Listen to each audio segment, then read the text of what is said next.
ruling establishment has a lot of, they will stop at nothing to complete their toolkit of control, right? So one of the things that has been missing from the toolkit of total control has been quarantines and curfews, right?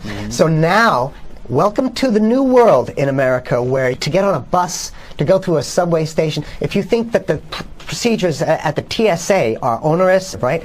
Guess this is coming to a bus depot near you. It's a more invasive way, and the ruling class needs this because, let me say, if the ruling class ever saw wide-scale civil unrest, you'd see an Ebola outbreak in America right away. Okay, so this is, what you see is that Ebola is another tool in the toolbox of the ruling class to control. Yeah, to keep down absolutely, repression. positively, 100%. This is a tool. Right. Ebola doesn't just magically start spreading. And then we have this doctors that come back here. The white people, of course, live.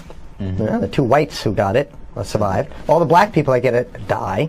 Right? It's very possible that these one of these NGOs over there is going around with a veil of Ebola, or spreading it from a small plane onto villages.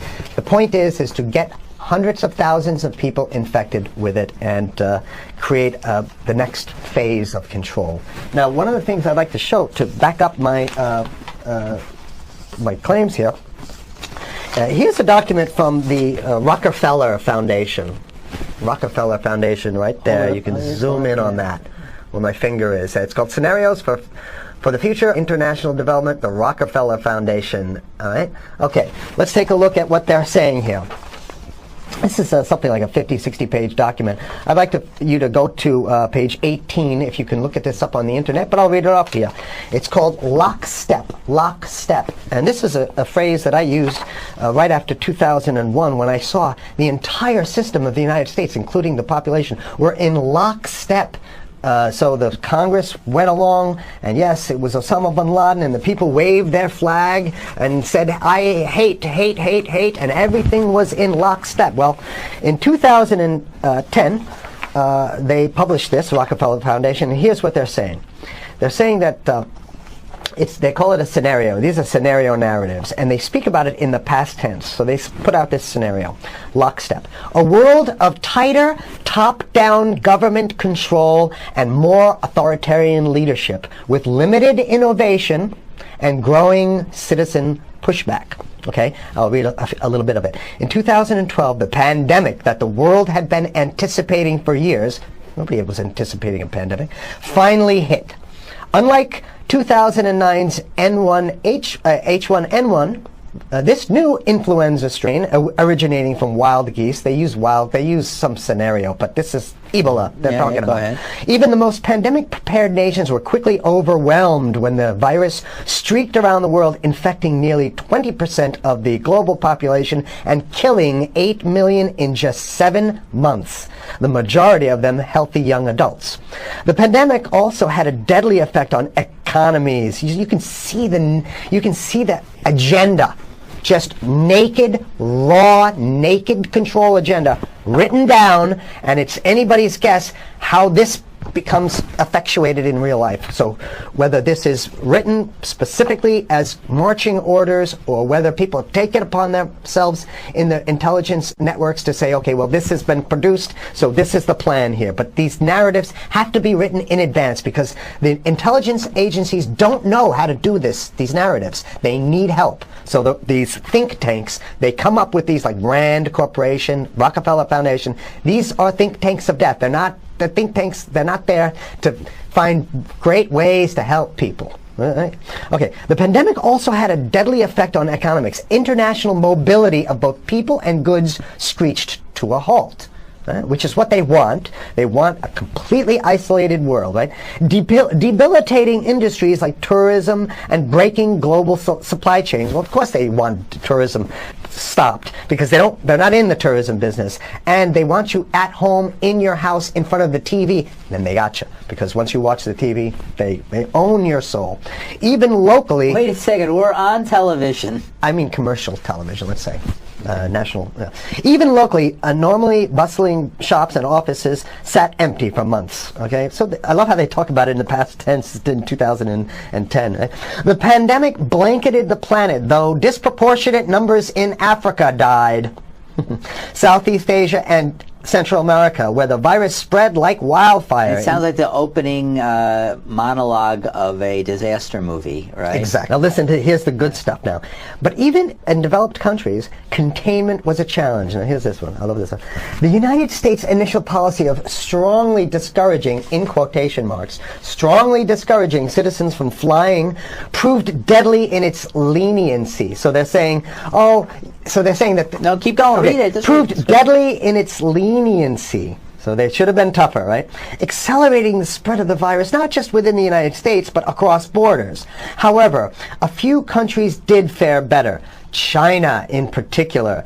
The Chinese government's quick imposition and enforcement of mandatory quarantine for all citizens, as well as its instant and near hermetic sealing off of all borders, saved millions of lives, stopping the spread of virus far earlier than in other countries. So the message is here is we have to look towards the Chinese, the oppressive totalitarian Chinese regime as an example of what we need to be doing here. And of course, the ruling class here loves the Chinese regime because they have demonstrated to the ruling class the most efficient form of capitalism, which is authoritarian capitalism. So we have capitalism, but unfortunately we have this veil. I get it. We have this veil of democracy. This is very interesting. This is continue on. Okay. China's government was not the only one that took extreme measures to protect its citizens from risk and exposure. During the pandemic, national leaders around the world flexed their muscles, flexed their authority, and imposed airtight rules and restrictions. You can see the agenda. Go. Okay. From the mandatory wearing of face masks to body temperature checks at the entries to communal spaces like that's what's happening right now. Yeah, but soon it's going to be like body. It'll be at the subway. Yeah, is that what you're saying? We'll be going through this in the sub to get on the buses and the subway. Absolutely, things like that. And what this means though is don't think about having a cigarette, a joint on you, or basically you can't. This is a dragnet for everything. So if in order for you in other words, just like with stop and frisk, this is ultimate stop and frisk. This is the ultimate cavity stop and frisk, cavity search kind of thing. All right, so during the pandemic, national leaders around the world flex their authority. Now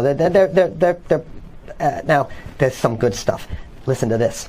And even supermarkets, they want body checks at supermarkets, okay? So basically what they're saying is they're building a system where every move you make, you got to go through them. You can't get food. Well, how about if you go to the farmer's market? Right. Here's the good stuff now. I mean, it just keeps getting better. Even after the pandemic faded, this more authoritarian control and oversight of citizens and their activities stuck and even intensified. That's the whole point. So they're going to get rid of... Didn't that happen already with 9/11? Of course. 9/11 was how many, 14 years ago, and we still have all these draconian so rules. So they're going to put the body cavity USA, searches Patriot, and all that. That's right. So in order to get to a supermarket, you got to have a body cavity search, and then when there's no more Ebola, well, you know what? We kind of like this way because we have an complete infrastructure of a control grid. In order to protect themselves from the spread of increasingly global problems, from pandemics and national terrorism to environmental crisis and rising poverty, leaders around the world took a firmer grip on power. Well, what the hell would rising poverty have anything to do with imposing strict citizen controls with face masks? So they're very sloppy stuff here. At first, the notion of a more controlled world gained wide acceptance and approval. I'm sorry. Nobody likes this stuff. They're just saying it. No, I have to provide analysis. Only because we only have 5 minutes left, so that's Oh my God, okay. Citizens willingly gave up some of their sovereignty and their privacy to more paternalistic states in exchange for greater safety and stability. I mean, that's just a complete naked contradiction to the famous saying that if you think you're going to give up a little bit of security, I mean, if you're going to give up your freedom for security, you're going to get neither. That's the long-standing thing. And here what they're doing is They're not even ashamed or embarrassed to absolutely say the exact opposite. They're saying, yes, we all want to give up our privacy and sovereignty for more stability and security and stability. So you don't get that.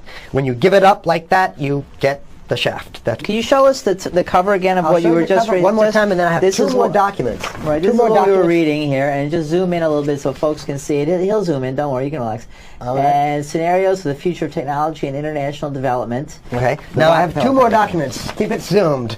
We have the National Security Memorandum of December 10th, 1974. This is Henry Kissinger's brainchild. The National Security Memorandum number 200. You can look that up on your internet. I'll summarize it. He says that there's too many people, we got to get rid of the population. So to answer your question. From earlier. Yeah, he says, he used the word depopulation, which is different. Depopulation means killing people that already exist, and it's to get the minerals, because we need the minerals. And here's another one. The CDC has a patent on Ebola. They patented it. Yeah? Right. So basically, if you want to get a cure for your Ebola, it says it right up here, right? It says human Ebola virus species and compositions and methods thereof, and it's a patent. It's a patent. They patented the main strain plus something like 17 other strains of it. So they own it now, and I don't know how exactly you can own that, but apparently they've done the same thing. Yeah, I didn't think you could own a natural. Yeah, you can. I guess the main thing to finish off this show is this: that they want to get more control, more and it's going to be curfews and quarantine. So what I'm saying is that unless the American people start to get some new way to revolt, a new way to organize, new way to protest, unless we can break through the apathy, because that's what we have here, then it's going to be a slave state here. The ruling class doesn't seem to have too much resistance. They're getting everything on their Christmas shopping list, and they've been wanting quarantines and curfews for a long time. Now they got it. And if you want to live in a world where you're tricked into all this stuff because it's for your safety, right? And if you want to have a probe and make sure you got to check your pockets, make sure you don't have anything incriminating on you before you go out, and when you step out of your house, you want some police there to monitor and see what you're doing. If that's the world you want to live in, be apathetic, don't do anything. You're going to get that world very soon. It's coming your way, definitely.